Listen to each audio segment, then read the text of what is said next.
जय जगन्नाथ। प्रातः भ्रमण को स्वागत। जय जगन्नाथ बंधुगण। आज प्रातः भ्रमण चली टिके चला होची टिके साइकिलिंग होची। शांत परिवेश ये देखंतु पूरा ये बिल अच्छी माने सहर रे मध्य एभली बिल अच्छी आपण देखंतु। नमस्कार सांग माने आज आम खजुरी गछर उपकारिता विषय रे जानिबा। खजुरी गछरू फल बाहर यही फलटी खाली आम पाई उपकार रे आसेनी यार बहुत किछि अंश उपकार आसे। खजुरी खाइले कौन लाभ मिले? खजुरी रे आपण आयरन कैल्शियम पाइबे एवं एथिरे फाइबर थाए।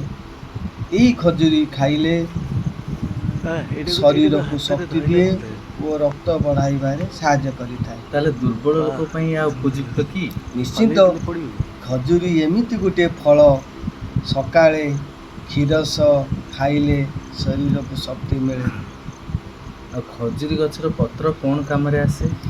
एबे आसीबा खजुरी फल तो आमे खाइले कौन से लाभ मिले आम जानले। एबे पत्र रे कौन लाभ मिले आमे जानिबा। यही पत्र रे झुड़ी चटेई और विभिन्न घरोई सामग्री तैयारी हुए। तो गाँ गहल रे यही खजुरी गछर व्यवहार बहुत लोक माने करिथांती। एहा लोक मानकर जीविका मते सहायता करते। निश्चित जो लोक माने गरीब अछंती माने खजुरी गछ बहुत लगेई थांती। बहुत बढ़िया है।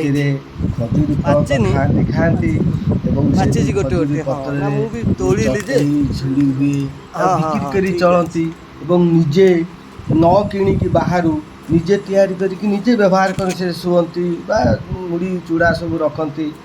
खजुरी रस विषय रे किछि कोन? निश्चित खजुरी पत्र जानिले ता फल विषय जानले एबे आसिया रस विषय रे।